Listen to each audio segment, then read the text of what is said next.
제가 고등학교 시절에 예수를 믿고 밤마다 교회에 가서 기도한 적이 있습니다. 교회는 마을 제일 북쪽에 있었고 또 온 사방으로 농과 밭이 널려 있었고요. 그 너머에는 산이 둘러서 있었습니다. 그때는 마을에 가로등도 없었기 때문에 달빛 외에는 보이는 불이 없었죠. 그런데 의자도 없는 마루에 방석을 놓고 기도하면 바람에 겨울 교회 문이 삐걱거리는 소리가 나면 등골이 오싹할 때가 참 많았습니다. 눈을 감고 기도하는 것이 얼마나 무서웠는지도 모릅니다. 특히 방언으로 큰 소리로 한참을 기도하면 정신없이 기도하다가도 내 소리가 잠잠해지면 교회 마당에서 오동잎이 겨울바람에 끌리는 소리가 그렇게 크게 들리고 무섭게 들리는 겁니다. 어떨 때는 온몸에 소름이 너무 돋아서 기도하다 말고 교회 마당으로 뛰쳐나간 적이 있습니다. 무서워서 그랬죠. 그런데 이상하게도 교회 마당에 나가면 모든 두려움이 사라지는 겁니다. 그때 어린 저도 사탄이 두려움을 주어서 기도를 못하게 하는구나 라고 생각을 했거든요. 산에서 기도하건 교회에서 기도하건 한 사람이라도 누가 옆에 있으면 괜찮겠는데 아무도 없으니 사실 사탄이 무섭다기보다는 혹이라도 사람이 누가 나한테 이렇게 덤비지는 않을까 그런 생각도 하게 되고요. 그러나 무엇보다도 중요한 것은 우리가 기도할 때 이 두려움은 내 자연적으로 발생한다기보다는 사탄이 주는 생각일 때가 참 많이 있습니다. 오늘은 우리가 이런 사탄의 방해를 뚫고 어떻게 영적 전쟁에서 승리할 수 있는지를 살펴보겠습니다. 첫째로 용이 여자에게 분노합니다. 12절 다시 보겠습니다. 용이 여자에게 분노하여 돌아가서 그 여자의 남은 자손 곧 하나님의 계명을 지키며 예수의 증거를 가진 자들과 더불어 싸우리고 바다 모래 위에 서 있더라. 12장에서 용이 두 번 분노합니다. 여자를 향한 용의 공격이 무기로 끝나자 하늘에서 쫓겨나면서 자기 때가 얼마 남지 않은 것을 알면서 분노한 적이 있죠. 하늘에서 내쫓긴 사탄이 여자를 박해했지만 하나님께서 광야로 여자를 데려가 보호하게 되죠. 그래서 분노하던 용은 또다시 여자의 남은 자손과 전쟁을 하기 위해서 어디론가 가고 있다고 말합니다. 12절 앞부분에 보십시오. 용이 여자에게 분노하여 돌아가서 자신의 세력들을 더 끌어모으겠죠.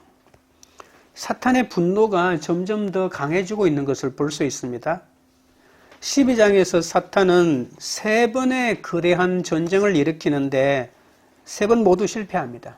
처음에는 예수의 탄생을 막고 예수를 죽이기 위해서 공작을 꾸몄지만 실패하죠. 그 다음에는 천사 미가엘과 하늘에서 싸우다가 실패하여 결국 하늘에서 쫓겨납니다. 그리고 여자를 죽이려다가도 실패하고요. 그래서 사탄은 이제 마지막 희망은 여자의 남은 자손과 더불어 싸우는 거죠. 그렇다면 여자의 자손은 누구일까요? 이스라엘 가운데 믿는 자다라고 하는 주장도 있고요. 휴거 뒤에 회심한 유대인 개종자 14만 4천이다라고 말하는 사람도 있습니다. 그리고 여자는 이스라엘 교회고 그 자손은 이방인 교회다. 여자는 하늘 교회고 그 자손은 지상에 있는 교회다. 이렇게 분분한 해석들이 있습니다. 여자의 이 자손이라고 하는 표현, 그러니까 여자의 후손이라고 하는 이 표현은 창세기 3장 15절에 나옵니다. 내가 너로 여자와 원수가 되게 하고 내 후손 또 여자의 후손과 원수가 되게 하리니 여자의 후손은 내 머리를 상하게 할 것이요 너는 그의 발꿈치를 상하게 할 것이니라 그 말입니다. 여자의 후손은 예수님이고 내 후손은 사탄을 말하는 거죠. 여자의 후손인 예수님과 그리고 사탄의 후손들이 끊임없이 영적 전쟁을 치르고 있다는 거죠. 사탄은 직접 나서서 싸우지는 않습니다. 하나님도 마찬가지죠. 대리 전쟁을 하는 거죠.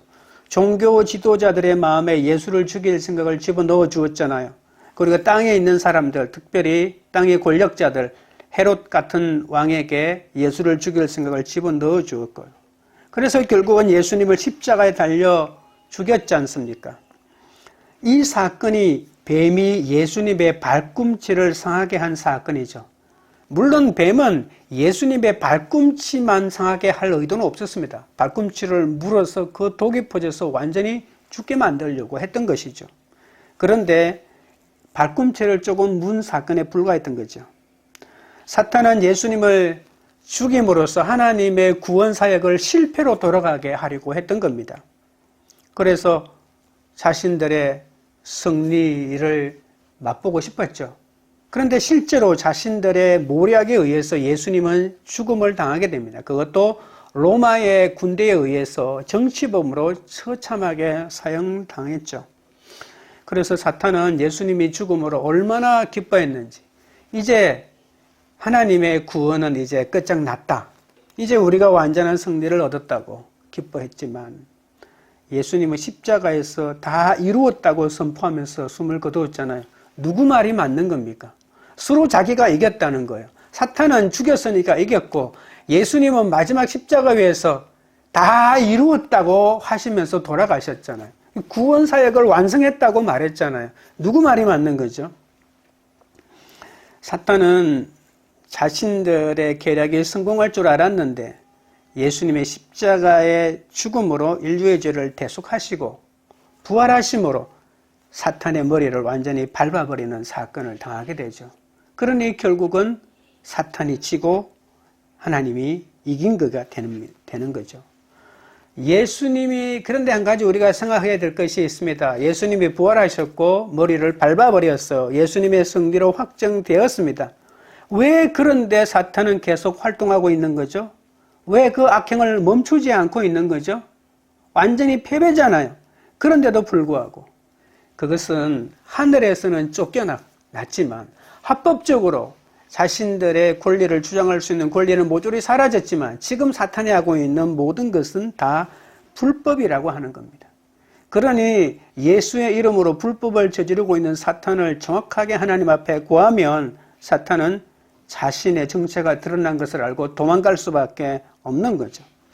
사탄은 불법의 왕입니다. 2000년이 지난 지금까지도 성도를 괴롭히고 믿지 않는 사람들을 자신들의 수하 밑에 넣어서 하나님을 쳐다보지 못하고 땅만 쳐다보고 세상만 쳐다보게 살게 만들었던 거죠.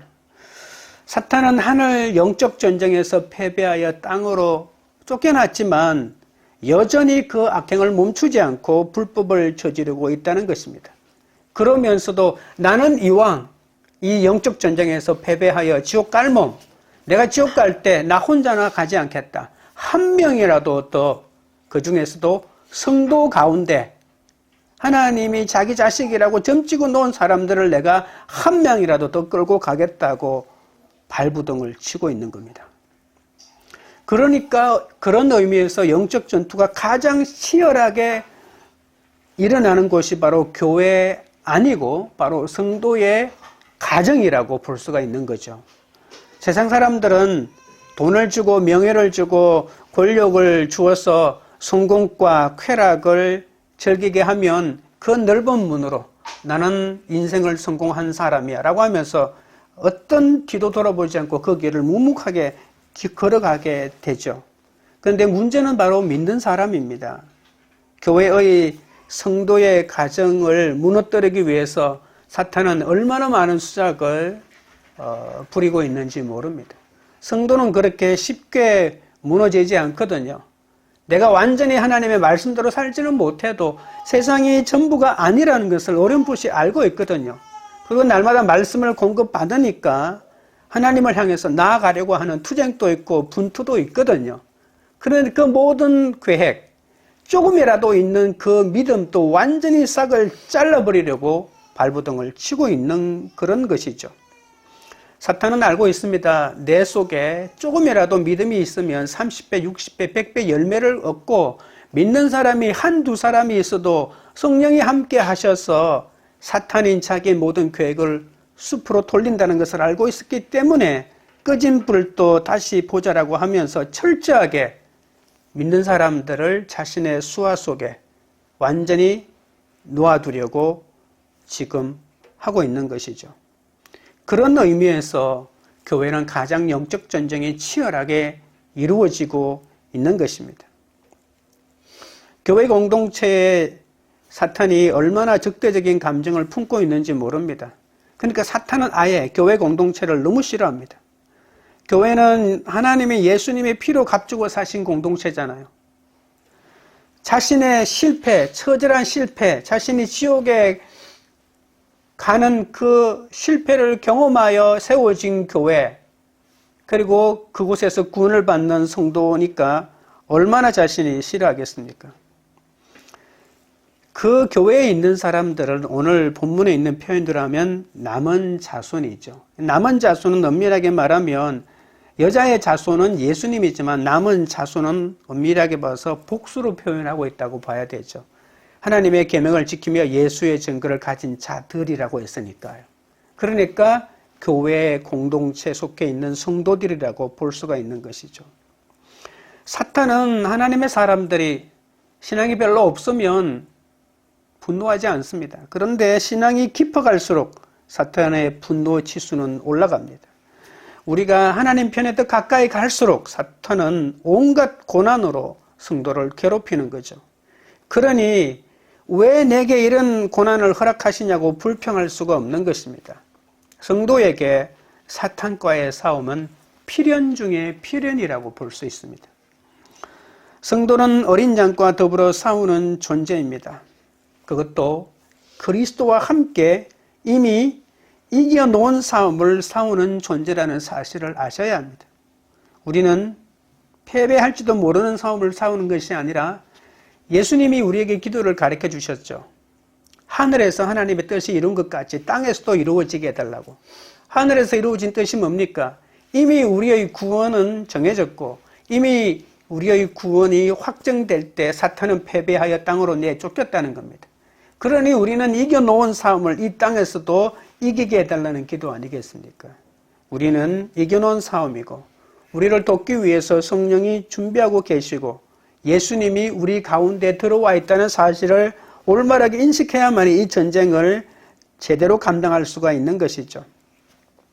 세상은 과학이나 또는 물질이나 또는 사람의 외모나 명예 등으로 이러한 것들을 하나님 자리에 올려놓습니다. 17일, 그러니까 얼마 남지 않았죠. 17일에 삼성이 미국에서 열리는 은팩 2024에서 새 스마트폰을 소개하는데 광고하기를 세계 최초로 스마트폰에 인공지능 서비스를 대거 탑재한다고 합니다. 그러니까 인터넷 연결 없이도 인공지능을 사용할 수 있다는 거죠. 그러니까 실시간으로 통화를 하는데 통역 통화가 가능하다는 겁니다. 인터넷을 연결하고 그럴 필요 없는 거죠. 그러니까 세상이 외국인하고 마음대로 통화를 할 수 있는, 물론 그 기능이 완벽하지는 않겠지만 이제 첫걸음이 시작된 거겠죠. 이러한 과학의 발달로 인해서 앞으로 어떤 세상이 우리 눈앞에 전개될지도 모르는 거죠. 한편으로는 우리 인간에게 무한한 유익이 되고 이익이 되는 것도 있겠지만 그 인공지능이 앞으로 어떤 하나님 자리를 대신 차지할지도 모른다는 것입니다. 앞으로 사람들은 내가 원하는 것을 보고 듣고 가질 수 있도록 세상이 해줄 수 있을 거라고 하는 착각을 가지게 될 것입니다. 인공지능을 바탕으로 한 기기가 하나님의 자리를 차지할지도 모르는 이 세상에서 교회는 신앙을 지키는 유일한 보루가 되어야 할 것입니다. 둘째는 남은 고난을 감당해야 합니다. 12절을 다시 잠깐 볼까요? 용이 여자에게 분노하여 돌아가서 그 여자의 남은 자손 곧 하나님의 계명을 지키며 예수의 증거를 가진 자들과 더불어 싸우리고 바다 모래 위에 서 있더라.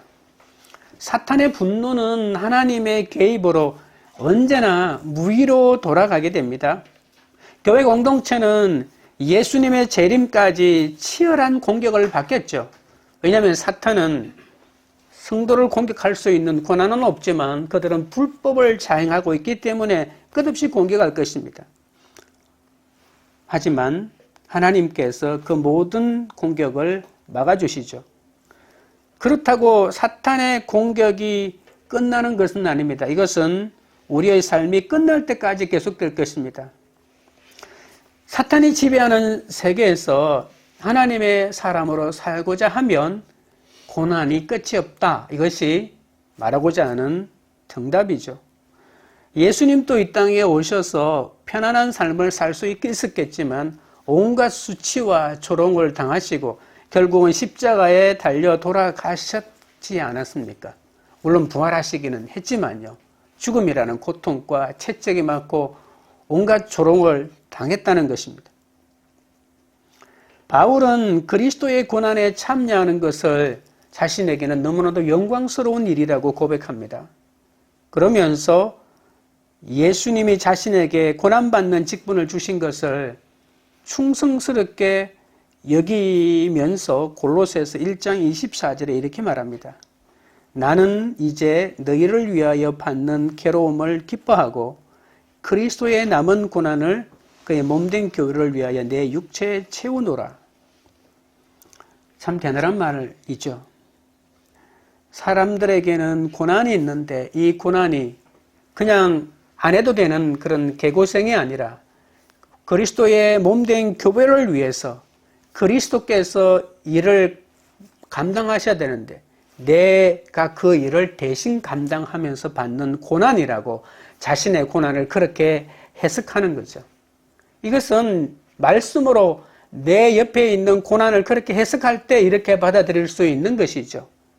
정확하게 누군가가 내 옆에서 이것은 개고생, 이것은 그리스도의 고난이라고 일일이 다 정해주면 얼마나 좋겠습니까? 많은 말씀으로 난 이건 너무나도 억울한 사건이야. 이건 내가 안 당해도 되는 고난이야. 라고 하지만 그런 고난 가운데서도 그리스도께서 허락하신 고난이 있을 수 있다라고 하는 것이죠. 물론 그 속에 내 잘못은 아무것도 없죠. 내 잘못이 아무것도 없는데도 불구하고 그리스도의 고난으로 당하는 고난도 있고요. 내 잘못이 있는 것 중에서도 그렇게 당하는 것도 있다는 겁니다. 일본의 사상가 우찌무라 간조가 이런 말을 합니다. 환난을 피하려고 하지 말라. 그것을 이기려고 하라. 혼자 스스로 그것을 이기려고 하지 말라. 하나님으로 말미암아 이기려고 하라. 하나님이 환난을 내리심은 우리로 인하여 그의 능력과 은혜를 나타내시기 위함이다. 이렇게 말했습니다. 이러한 원리를 알아야만 그리스도의 고난을 내 몸속에 채울 수가 있겠죠. 예수를 믿지만 두려워하는 지체들을 위해서 나의 남은 고난을 육체에 채우겠다고 작정하는 겁니다. 우리는 믿어도 두려운 게 참 많습니다. 일어나지도 않을 일을 미리 염려하기도 하죠. 돈에 대한 염려, 학업에 대한 염려, 성진, 질병, 자녀, 배우자 때문에 염려하기 때문에 무서워하는 거죠. 그러나 천하보다도 귀한 한 영혼을 주님께 인도하는 것이 사명이라면 어떤 괴로움은 내가 달게 받겠다고 하는 각오가 있어야만이 이런 두려움에서 벗어날 수가 있는 거겠죠. 오늘 본문 제일 뒷부분에 보십시오. 12절 뒷부분에 모래 위에 바다 모래 위에서 있더라라고 하는 표현이 있습니다. 이것은 인류가 생존하는 역사의 현장이라고 하는 것입니다. 우리의 삶의 현장입니다. 내 삶의 현장, 직장이든 그게 사업장이든 내 삶의 현장이 바로 바다 모래라고 하는 겁니다. 사탄이 내가 가는 어디에든 내가 살고 있는 삶의 현장에 바다 모래 위에 사탄이 서 나를 고난을 주고 나를 시험하기 위해서 그 군대를 동원하고 기다리고 있다는 것이죠. 바다 모래 위에 서 있는 사탄을 피해서 가야 할 곳은 아무것도 없습니다. 물론 천국에 가면 없겠죠. 그러나 거기 가기 전까지는 내 삶의 현장에서 바다 모래 위에 서 있는 이 사탄의 존재를 거부하고 만나지 않고 살 수 있는 방안은 없다는 겁니다. 그러나 두려워하지 말라는 겁니다. 내 목적이 이 땅에서 조금 잘 되고 내 자식, 내 건강, 나를 위해서만 살아가면 두려움에서 벗어날 수 없겠지만 하나님의 나라를 위해서 한 영혼이라도 더 주님께로 인도하겠다라고 하는 것을 삶의 목표로 삼으면 그런 두려움에서 벗어날 수가 있다는 것이죠. 주님의 재림을 앞둔 교회는 그동안 많은 박해와 고난을 겪어왔고요. 그럼에 사탄은 다시 우리의 삶의 현장에서 온갖 세상 가치관으로 우리와 싸우려고 준비하고 있죠. 여러분, 총을 들고 칼을 들고 사탄이 우리와 싸우는 것은 아닙니다. 우리가 좋아하는 것을 가지고 싸우는 거죠. 우리가 이 땅에서 성공하고 싶지 않습니까? 우리가 너무나도 달콤하게 내 무엇인가를 팔아서라도 얻고 싶어하는 그것들을 가지고 그것을 무기로 우리와 싸우려고 하는 거라는 겁니다. 우리는 이전보다 더 혹독한 고난을 겪을지도 모릅니다. 하지만 주님의 부르심을 받고 또 주님의 택하심을 받은 진실한 자는 하나님이 반드시 보호하시고 지켜주신다는 사실을 깨달으셔야 합니다. 사탄이 우리에게 줄 수 있는 것은 정말 모든 사람이 갖고 싶어하는 것일 수가 있습니다. 하지만 그것을 가지는 순간 내가 더 귀하게 여기는 것들을 포기해야 될지도 모른다는 사실을 늘 명심하십시오. 하나님과의 관계를 포기해야 되고요. 그리고 진실한 믿음을 포기해야 되고요. 그리고 그 사탄이 주는 것은 이 땅에서의 삶이 전부입니다. 그리고 그것은 또 다른 새로운 내 관심을 끄는 것이 나타나면 그것은 아무 의미 없어지는 찰나적이고 내 욕망이 만들어낸 하나의 목표일 수도 있거든요. 근데 그것을 잘 구분해야 되는 겁니다. 고린도전서 10장 13절에 이렇게 말합니다. 사람이 감당할 시험 밖에는 너희가 당한 것이 없나니 오직 하나님은 미뻐서 너희가 감당하지 못할 시험 당함을 허락하지 아니하시고 시험 당할 점에 또한 피할 길을 내사 너희로 능히 감당하게 하시느니라. 여러분, 물질에 너무 어려움을 겪으면 물질에 넘어갈 수밖에 없죠. 내 영혼을 팔아서라도 나 때문이 아니고 내 가족과 내 자식과 내 아내의 문제를 해결하고 싶은 욕망이 가장에게는 있겠죠. 그래서 하나님은 우리를 너무 가난하게도 하지 않고요. 적당하게 이 세상의 것들을 누리게 만드십니다. 그것마저도 제약이라고 하는 것은 얼토당토 아닙니다. 우리가 하나님이 만든 이 세상 가운데서 우리는 하나님으로부터 공급받는다는 것이지 사탄이 주는 것이 아니라 하나님이 우리에게 모든 것을 공급해 줍니다. 과거 호세아서를 비롯한 그 750년, 760년, 주전 750년, 주전 760년 사이에 그 북이스라엘에 있던 많은 사람들이 바알신을 섬겼죠. 바알신은 농사의 신이거든요. 모든 농산물은 바알이 주는 거다라고 발버둥을 치고 바알 우상 숭배에 혈안이 되어 있을 때 호세아 선지자는 외칩니다. 바알이 준 게 아니야 이거. 하나님이 준 거야. 물론 바알은요 비를 섬기는 그런 종교거든요. 땅은 여성을 뜻하고 비는 남성의 정액을 뜻하고 그래서 이 땅의 풍요와 그리고 비를 내려주셔서 풍요하게 만들어주는 것이 바로 바알 종교의 핵심인데요. 이 모든 비를 내려주시고 땅을 비옥하게 하는 것은 하나님이 하시는 거잖아요. 이건 바알 종교가 하는 것이 아니고 하나님이 하시는 거라고 그렇게 말해도 그 이스라엘 사람들은 듣지 않았습니다. 그래서 심지어는 바알 제사를 섬기기 위해서 바알 신당으로 가면 그곳에 바알 제사장이 있을 거잖아요. 그래서 모든 여성들이 거기에서 결혼을 하기 전에 바알 제사장과 성적인 관계를 맺으면 이 사람이 아이를 너무 잘 낳는다고 하는 이런 종교 신념도 만들어내고 수많은 사람이 그곳에서 그러한 종교 행위를 하여 하나님을 욕되게 만들기까지 했다는 겁니다. 어떤 고난의 순간에도 하나님은 감당할 길을 주십니다. 그것이 물질이든 그것이 지혜든 그것이 해결해야 될 가족의 관계고 인간의 관계든 그 하나님이 해결해 주시는 그 방법을 찾기 위해서 기도하고 기다리고 나가면 하나님은 반드시 피할 길을 주시지, 하나님은 이 땅에서 사는 우리의 삶의 문제를 관심이 없는 그러신 분이 아니라는 겁니다. 하나님으로부터 모든 것을 공급받기를 원하시니까 이 땅에서 필요한 것 하나님이 공급해 주심을 믿고, 예수님이 주기도문에서 가르쳐 주었던 것처럼 날마다 일용할 양식을 허락하시는 주님을 믿고 나아가야 합니다. 이 땅에서 당하는 고난은 잠깐입니다. 우리는 하늘나라를 상속받는 상속자들 아닙니까? 이 땅의 것에 너무 연연해서는 안 된다는 말이죠. 그러니 우리의 기도부터 달라져야 합니다. 좋은 환경, 나쁜 환경이 없습니다. 하나님의 독생자이신 예수님도 우리를 위해서 죄인이 받는 십자가 형편을 대신 받지 않았습니까? 이 십자가의 부활은 남은 자손이 영원토록 사탄을 이기는 원동력이 되는 거죠. 예수님의 사랑과 은혜를 깨닫고 실패와 슬픔도 이겨내게 되면, 이 십자가 신앙으로 그러한 경지까지 도달하면 어떤 환경에서도 쓰임받을 수 있는 사람으로 준비되는 것이죠. 남에게 배를 끼치지 않고 나의 유익을 위해 사는 인생도 나름대로의 의미는 있겠지만, 그리스도를 위해서, 타인의 구원을 위해서 사는 인생과는 비교할 수가 없다는 겁니다. 그런 삶의 자세로 살아가는 사람은 어떤 멸시와 고통과 손해와 모략도 능히 감당할 수가 있다는 겁니다. 교회를 구성하는 많은 성도는 사탄이 주는 위협 아래 고난을 받을 수는 있지만, 그리스도의 교회는 어떤 사탄의 공격에도 무너지지 않습니다.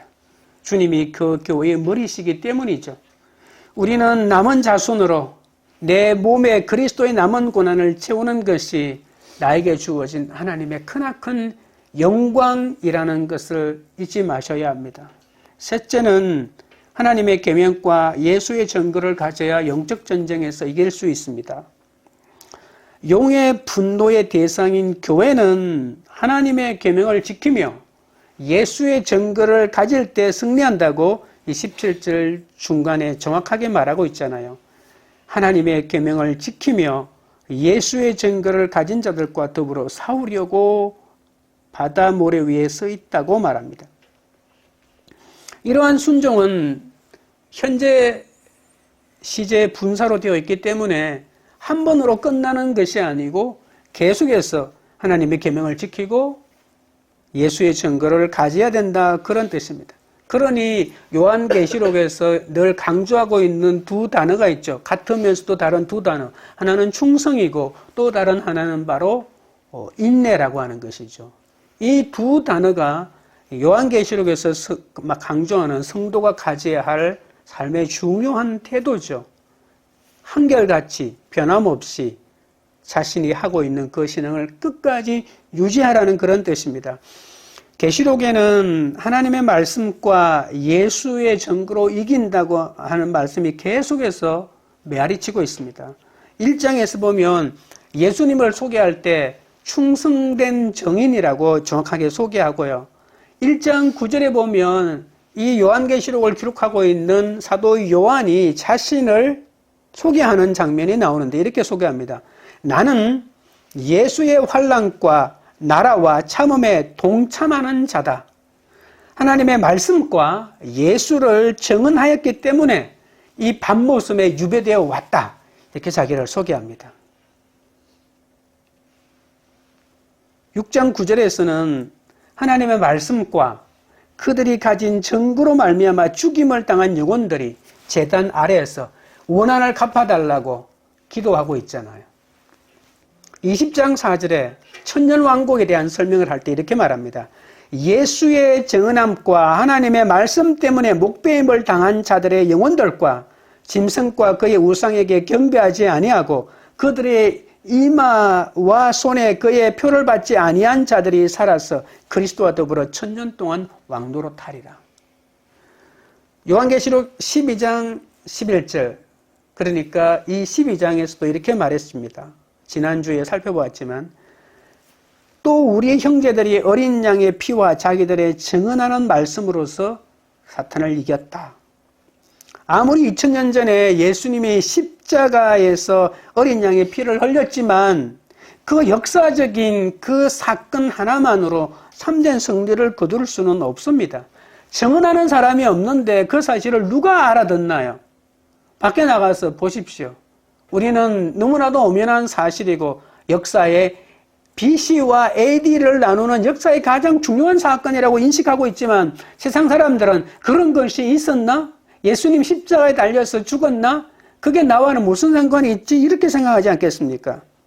그러니 예수를 증언하는 이 예수의 증거가 있어야만이 사탄을 이길 수 있겠잖아요. 사탄은 천국 없다, 구원 없다, 나만 열심히 믿으면 세상에서 다 얻을 수 있다, 쾌락을 누려라, 이 인생은 늙어지면 못 노는 세상이다, 뭐 이렇게 쾌락을 선전하고 있지 않습니까? 그러니 성도가 예수를 증언하기 위해서는 충성하고 인내할 수밖에 없는 것이겠죠.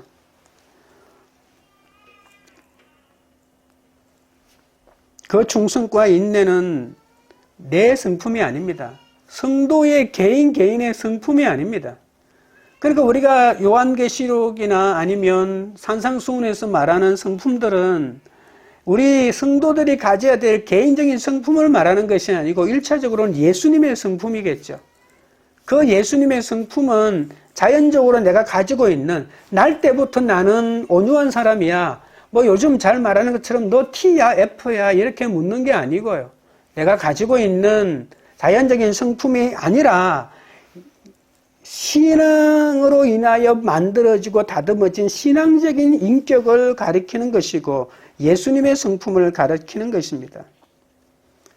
내가 자연적으로 다듬어서 예수님의 성품을 내 속에 채운다는 개념보다는 내가 끊임없이 예수님이 내 삶에 들어와서 나의 주인이 되시고 끊임없이 내가 성령님을 의지할 때 그런 성품을 발휘할 수 있다는 그런 개념입니다.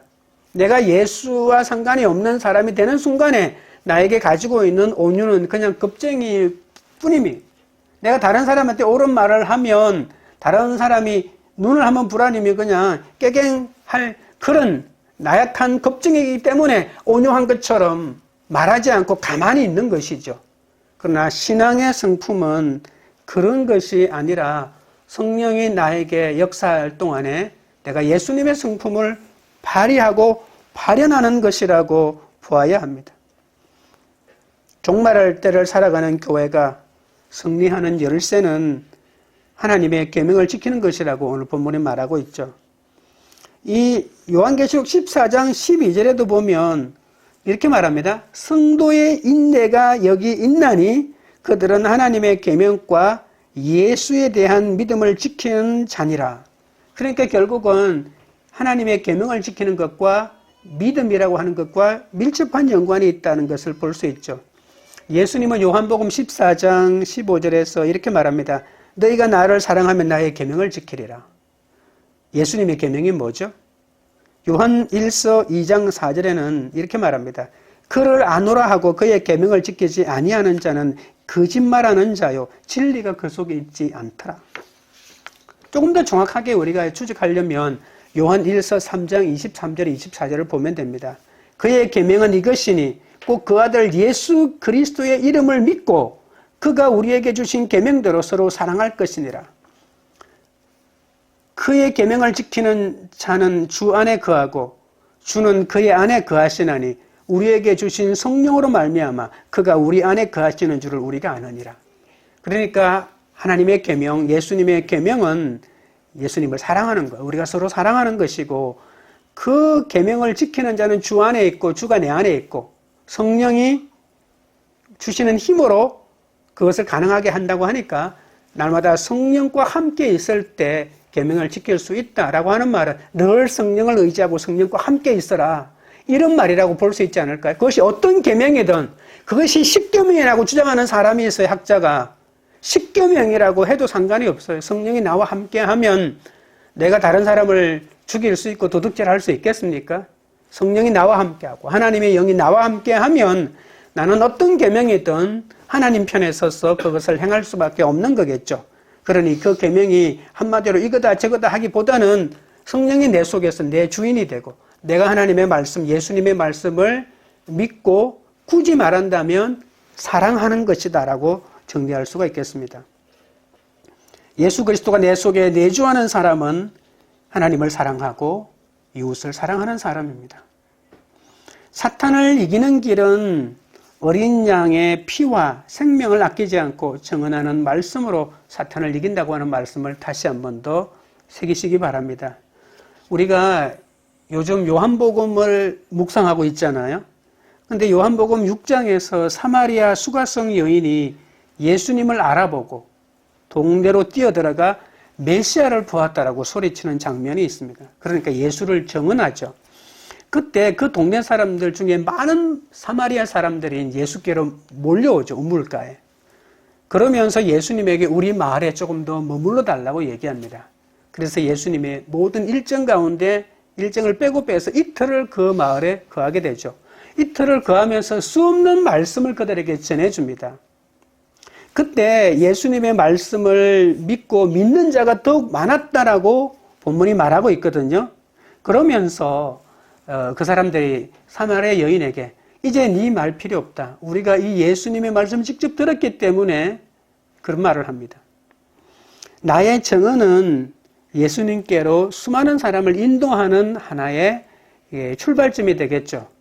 그러나 그 길을 닦아 놓으면 예수님께서 그 사람을 성장시키고 더 많은 사람들을 믿게 만들어주는 거죠. 여러분, 예수님이 직접 말씀하셔서 말씀을 듣는 귀가 열리는 것도 굉장히 중요하지만 그러나 한 사람이 그 길을 닦는 것이 얼마나 필요한지 모른다는 거죠. 사도행전 4장 20절에서 베드로와 사도 요한은 우리는 보고 들은 것을 말하지 아니할 수 없다라고 말합니다. 나에게 임한 예수 그리스도를 말하지 않고 전하지 않을 수가 있겠습니까? 그러니 우리는 그리스도를 선포해야 되는 거죠. 내게 말씀이 있고 그 말씀으로 살아낸 삶의 증거가 있다면 우리는 이기지 못할 전쟁이 없는 거죠. 우리는 그리스도가 걸으신 십자가의 길을 따라 교회의 지체들을 위해서 남은 고난을 채우며 죽어지고 썩어지는 미랄이 되어야 할 것입니다. 우리가 믿음으로 고난을 인내하며 십자가의 복음을 바르게 선포하면 사탄의 모든 계획은 완전히 무너질 겁니다. 그런데 말입니다.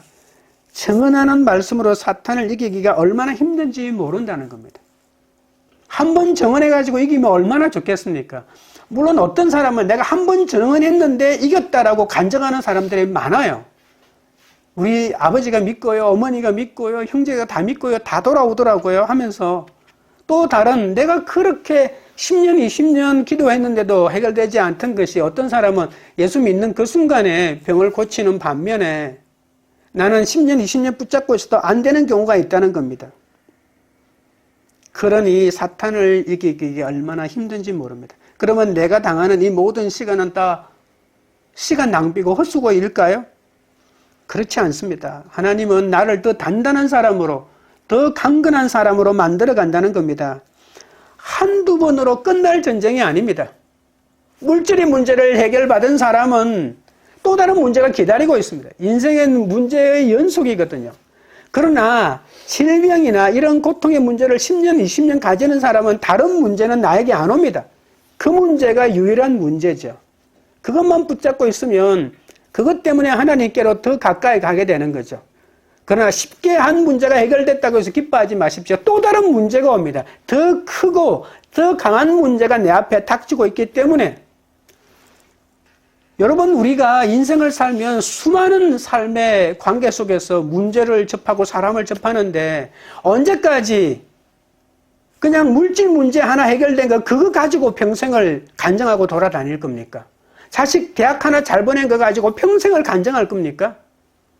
내 인생의 문제는 그것 말고도 얼마나 많은데요. 원래 인생은 문제가 많습니다. 나에게 10년, 20년 붙잡고 있는 문제가 하나 있다면 그냥 다른 문제 없이 그 문제만 내가 해결하면 된다는 그런 뜻입니다. 한 문제를 10년 붙잡고 있든지 1년마다 해결해가지고 새로운 문제가 계속 오든지 똑같다는 겁니다. 하나님이 우리를 양육하는 방식을 통해서 자신의 사랑을 우리 가운데 드러내고 우리는 이 땅에 있는 것이 전부가 아니고 영원한 하늘나라가 우리가 품어야 될 세상이고 소망이라는 것을 알게 해주는 것이 고난의 목적이라면, 하나님의 은혜, 웃짐으로 간조의 말대로 하나님의 은혜를 깨닫는 것이 환난의 목적이라면, 그 환난의 종류가 많든 환난의 종류가 한 가지가 오래되든 똑같다는 그런 뜻입니다. 그러니 왜 나에게는 이런 문제가 오래 계속돼라고 실망하지 말고 좌절하지 마시기 바랍니다. 하나님께서는 어떤 문제든지 간에 하나님이 주시는 힘으로 그 문제를 감당할 수 있는 힘을 주셨다는 사실을 잊지 마시기 바랍니다. 성령을 받지 않고 하나님의 계명을 지키고 성령의 복음을 전하라고 하면 너무나도 고통스러운 거겠지만, 고난과 독대하고 환난과 독대하면서 말씀으로 해석하려고 하는 그 순간에 하나님은 나에게 끝없는 영적인 새로운 힘을 부어주시기 때문에 우리는 그러한 환난과 독대할 때 더욱더 강건해진다고 하는 사실입니다. 성령께서 도와주지 않으시면 아무것도 할 수 없는 인생, 이것이야말로 가장 복된 인생 아니겠습니까? 성령이 없어도 난 모든 것을 할 수 있어. 하나님 아버지가 없어도 내 육신의 아버지가 모든 필요를 다 채워줘. 이러한 자녀의 고백이 행복한 고백일까요? 얼마나 위험할까요? 어떤 분이 직접 제게 얘기하더라고요. 물론 그분은 부자입니다. 나는 자녀들을 딸을 둘이 키웠는데 딸을 키우면서 딸들이 나에게 돈을 달라고 하기 전에 나는 언제나 그들의 책상 위에 돈을 올려놓았다고 이렇게 얘기하더라고요. 한편으로는 되게 부럽더라고요.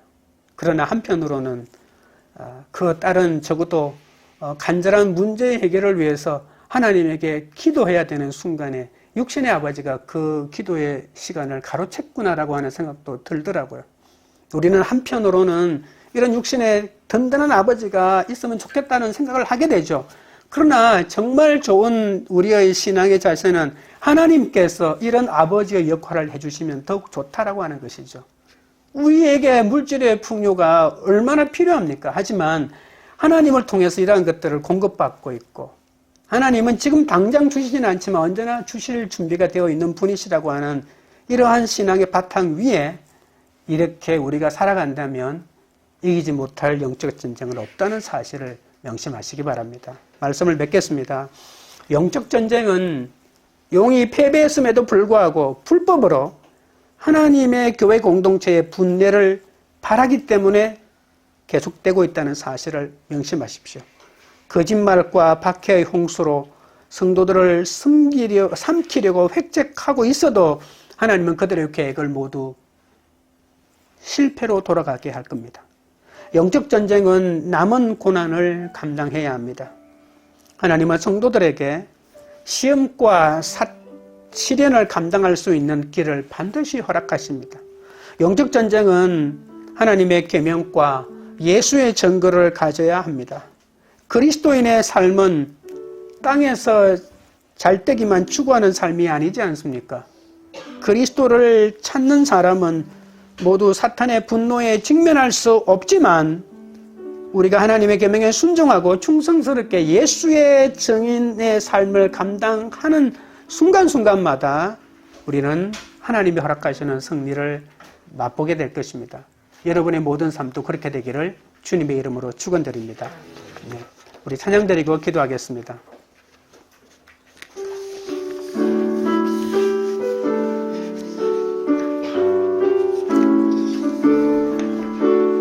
십자가 군병되어서 예수를 따를 때 무서워하는 마음으로 주 모른 채 할까? 나의 주 그리스도 나를 속량했으니 나 십자가를 벗어는 정멸육관 쓰리 무성도 피를 흘리며 큰 싸움하는데 나 어찌 편히 누워서 상 받기 바랄까?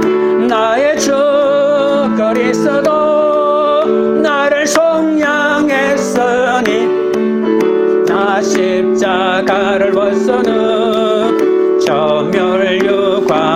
쓰리. 이 죄악 많은 세상에 수많은 원수들 날 유혹하고 했지나 내 주만 따르리. 나의 주 그리스도 나를 속량했으니 나 십자가를 벗어는 저 멸류관 쓰리. 나 멸류관을 쓰려고 문 받쳐 싸울 때 주 내게 용기 주시사 이기게 하시네. 나의 주 그리스도 나를 속량했으니 나 십자가를 벗어는 저 멸류관 쓰리. 승리의 그날 이르러 십자가 군병들께 가를 불러 영광을 주님께 돌리리. 나의 주 그리스도 나를 속량했으니 나 십자가를 벗어는 저 멸류관 쓰리. 나의 주 그리스도 나를 속량했으니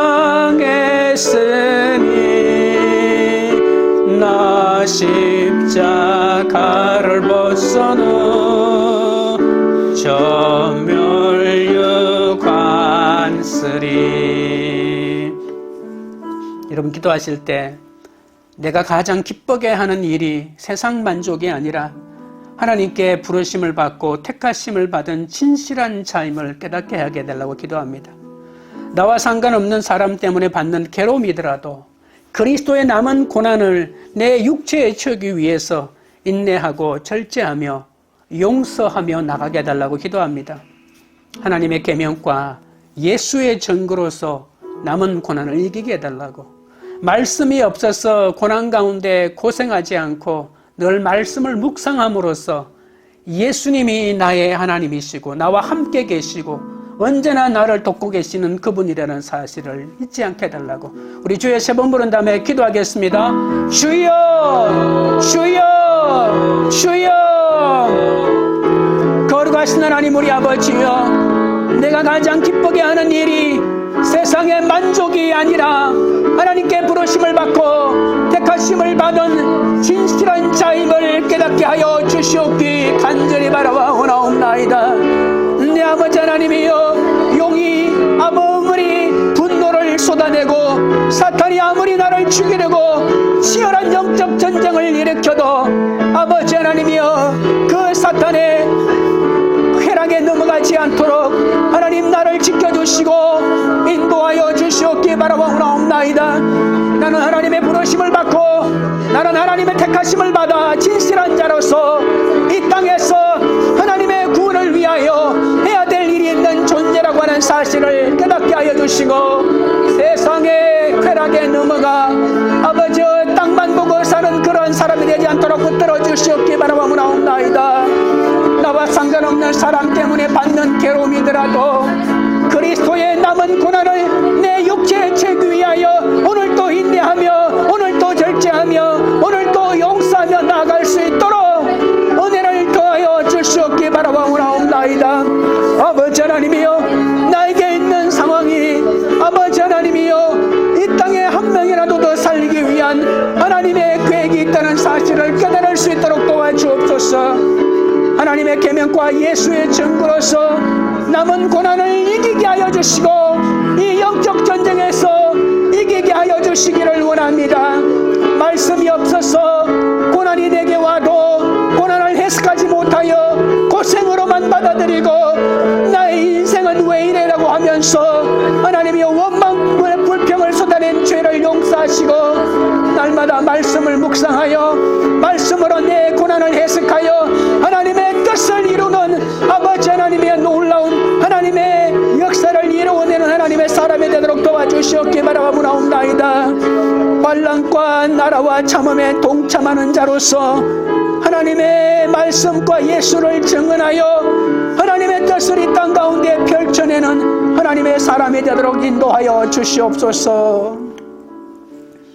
하나님 아버지, 하나님께 택함받고 쓰임받는 것이 이 세상의 쾌락을 얻어 평생을 즐겁게 사는 인생보다도 더 진실된 삶이라고 말씀하십니다.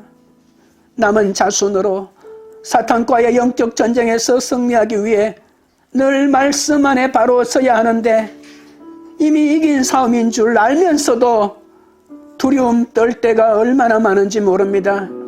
물질의 문제가 올 때 두려워 떨고, 관계의 문제가 오면 두려워 떨고, 성공과 실패와 그런 관점으로 인생을 바라보면 두려워 떨 때가 얼마나 많은지 모릅니다. 아버지 하나님이여 불쌍히 여겨주시고 용서하여 주옵소서. 하나님의 남은 자손으로 하나님의 계명과 예수의 증거를 가지고 담대하게 이기기를 원합니다. 주님께 사랑받고 택함받고 쓰임받는 자가 되기를 원합니다.